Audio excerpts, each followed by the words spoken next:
High court के अंदर जिस तरह बार बार बम की धमकियां आ रही हैं, आज गवर्नमेंट के पास एक से एक एजेंसियां हैं, कहीं भी किसी से भी जांच करवाई जा सकती है बढ़िया से बढ़िया। और ये जिस तरह की एप्लीकेशन आजकल मोबाइल पे चल रही है, लोग कॉल करते हैं, नंबर नहीं आता है, पूरी न्यायपालिका को चैलेंज किया जा रहा है कि आप हमें नहीं पकड़ सकते। वकीलों के अंदर भय व्याप्त करना चाहते हैं ये लोग। आज जोधपुर और जयपुर दोनों जगह बम की थ्रेट आई है, जिससे लिटिगेंट का कितना बड़ा नुकसान है जिसकी आप भरपाई कभी नहीं कर सकते।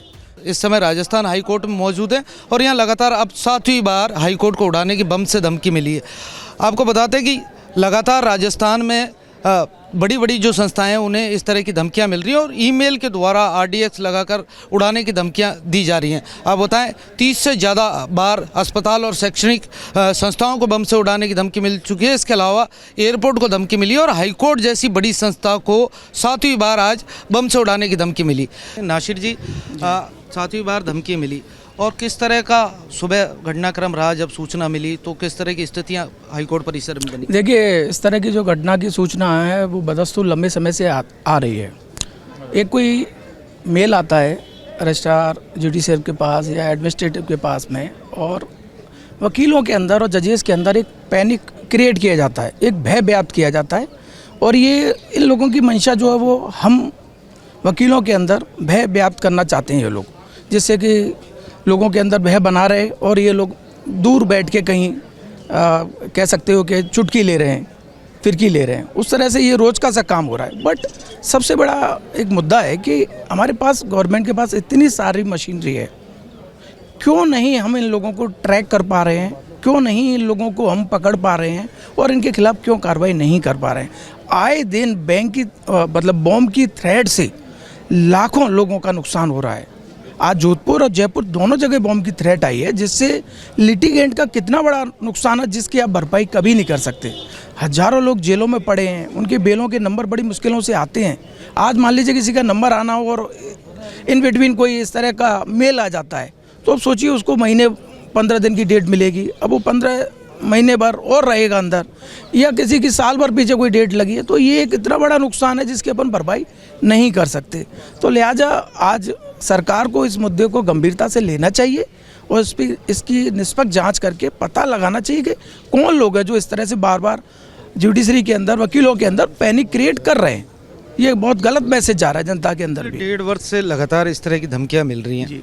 उस 1.5 वर्ष में एक भी अपराधी अभी तक पकड़ा नहीं गया और IP एड्रेस भी ट्रैक नहीं किए गए, जिसमें आपको गंभीर सवाल ये भी है, स्कूल, कॉलेज, यूनिवर्सिटी और तमाम एयरपोर्ट हों, चाहे अस्पताल हों, मेट्रो हो, तमाम संस्थाओं, बड़ी संस्थाओं को धमकियां भेजी गई हैं। देखिए, ये वास्तव में आपने ये बात सही कही है, ये मजाक का विषय हो गया है। आए दिन कभी हॉस्पिटल में, कभी किसी स्कूल में, कभी डिस्ट्रिक्ट कोर्ट में, कभी हाई कोर्ट में, इस तरह से रोज़ एक बम की धमकी आती है। बट आज तक इनका पता नहीं चल पा रहा कौन लोग हैं, कहाँ से भेजते हैं ईमेल, किसके द्वारा भेजा जा रहा है, कहाँ से ये लोग हैं। तो ये इनका जो फेलियर्स है वो फेलियर ही हमारे सामने आ रहा है। उसकी भरपाई हम लोग कर रहे हैं। आए दिन हमारे मनों में ये भय रहता है। हमारे जैसे कि अभी थ्रेट आई, TV पे तुरंत चल जाता है, चलने के बाद घर से फ़ोन आते हैं, पेरेंट्स के फ़ोन आते हैं और वो पूछते हैं कि हाई कोर्ट में इस तरह से थ्रेट आई है, आप लोग ठीक हो के नहीं। तो एक पैनिक क्रिएट उनके माइंड में भी हो गया, हमारे भी हो गया। तो भय का जो माहौल है जनता के बीच में, वकीलों के बीच में, उनके गार्जियंस के बीच में, इसका कहीं ना कहीं एक इलाज होना चाहिए। इसका पता तो चले कि कौन लोग हैं, किस तरह से इस तरह से वारदातें हो रही हैं और ये कब तक चलेगा, आखिर कब तक चलेगा। सर, न्याय के मंदिर को लगातार निशाना बनाया जा रहा है, 7वीं बार धमकी आई है। आप किसे दोषी मानते हैं? क्योंकि अपराधी नहीं पकड़े जा रहे और भय का माहौल है यहाँ। जब न्याय के मंदिर को इस तरह की धमकियाँ मिलती हैं तो लोगों की मंशा क्या है इन अपराधियों की इसके पीछे? अपराधियों की मंशा का तो मुझे पता नहीं कि क्या है, लेकिन क्योंकि उच्च न्यायालय का मामला है, उच्च न्यायालय में धमकी आ रही है, तो सबसे बड़ा पद का जो पद है हमारा यहाँ चीफ जस्टिस होता है और हमारे बाहर के, पर बाहर से भी ज़्यादा सबसे बड़ा चीफ जस्टिस होता है।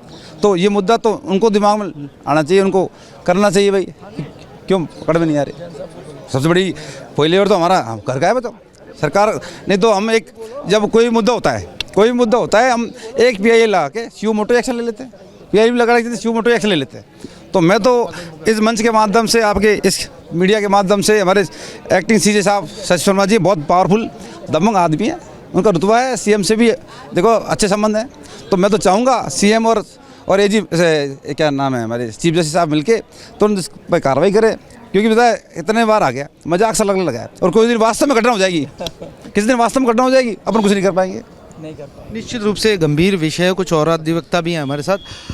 सर, तमाम घटनाओं का जिक्र अभी कर रहे हैं, लेकिन आप सवालिया निशान ये है कि बड़ा कानून व्यवस्था को लेकर इस पे एक बड़ा सवाल ये बनता है कि तमाम एजेंसियों के होने के बावजूद अपराधी नहीं पकड़े जा रहे और लगातार ऐसी घटनाओं की पुनरावृत्ति हो रही है। सर, मैं पहली बात तो ये कहना चाहूँगा, ये हमारे स्टेट की सर्वोच्च संस्था है, अगर और कानून के लिए संस्था है और जो न्याय देने के लिए बनी है। आज कोई भी पीड़ित पक्ष आता है पूरे प्रदेश से, उसको न्याय मिलने की जगह इस तरह की अगर धमकी के चक्कर में उनका केस खराब होता है तो it is the failure of the state. और साइबर सिक्योरिटी का हमारे पास सारा इंतजाम है। हम वर्ल्ड में ये कह रहे हैं कि हम साइबर में एक्सपर्ट हो गए हैं, सबसे ज़्यादा हमारे पास मशीनरी हैं, सबसे ज़्यादा सॉफ्टवेयर इंजीनियर हैं। तो आईपी एड्रेस भी होते हैं, ईमेल से कोई आईपी एड्रेस आते हैं या जिस तरह की भी सूचना आती हैं, जैसे हमारे अभी अशोक जी ने कहा कि डीजीपी यहाँ बैठते हैं जयपुर में, डीजीपी आएँ, उनसे पूछें कि किस तरह से ये काम हो रहा है। पूरे प्रदेश की नाक होती है हमारे हाई कोर्ट, पूरे प्रदेश की सर्वोच्च संस्था है न्याय की, और उसमें इस तरह की धमकी मिलना, आज तो मैंने सुना है कि जोधपुर मुख्य पीठ में भी इस तरह की धमकी मिली है, अजमेर जिला न्यायालय में भी इस तरह की धमकी आई है। तो ये कौन है, किस तरह के आपराधिक तत्व हैं, उनको तुरंत गंभीरता से लेके सोमोटो भी, जैसे अशोक जी ने बताया, सोमोटो लेना चाहिए। और साथ ही साथ कोई भी जो इन्वॉल्व है उसको इस तरह का सबक सिखाया जाए जिससे कि दोबारा भविष्य में इस तरह की पुनरावृत्ति ना हो। हाईकोर्ट में जब सुबह ये सूचना आई कि आरडीएक्स हाईकोर्ट परिसर में है और मेल किया गया, तो किस तरह की स्थितियां बनी, कैसे सुरक्षा एजेंसी आई और कैसे परिसर खाली करवाया गया? ये सुरक्षा तो सुबह से जांच पड़ताल चल रही थी। वकीलों को तो 11 बजे बताया गया है कि भाई नीचे मॉक ड्रिल चल रही है तो अब बाहर निकलो। उससे पहले बम फट जाता तो फिर कौन जिम्मेदार होता? वकील तो सारे फ्री हो जाते। क्या होना चाहिए इसके लिए सरकार को सो मोट, यहाँ इतने बड़े चीफ जस्टिस बैठे हुए हैं, उनके जज बैठे हुए हैं, जब आप एक रोड पे जब जाम लगता है, ठेलों के लिए 100 मोटो लेते हो, अखबार में पार्किंग के लिए 100 मोटो लेते हो, तो यहाँ तो वकीलों की जान का खतरा है। इतनी बड़ी पूरी बिल्डिंग में बम लग रहा है नीचे, जब इतने बड़े वकील बैठे हैं, जज बैठे हैं, सीजे को 100 मोटो लेना चाहिए। इतना गंभीर विषय है, इस पर कोई एक्शन नहीं हो रहा। और ये 7वीं बार जो धमकी आई, ये 7वीं बार है।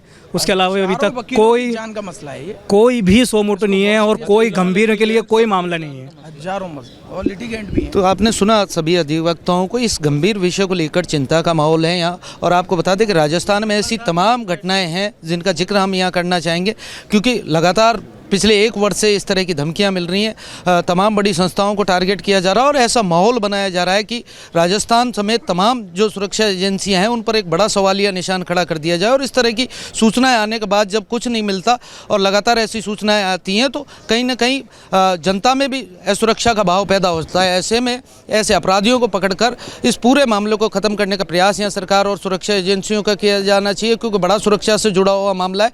और तमाम जो अधिवक्ता हैं उन्होंने चिंता भी जाहिर की कि जब न्याय के इस मंदिर पर लगातार आतंकवादी घटनाओं जैसे धमकियां यहाँ मिल रही हैं, तो ऐसे में क्यों नहीं स्वज्ञान लेकर हाईकोर्ट को ऐसे मामले पर सरकार को निर्देशित करना चाहिए और ऐसे अपराधियों को पकड़ा जाना चाहिए। लोकेश नागर, रिपोर्ट भारत, जयपुर।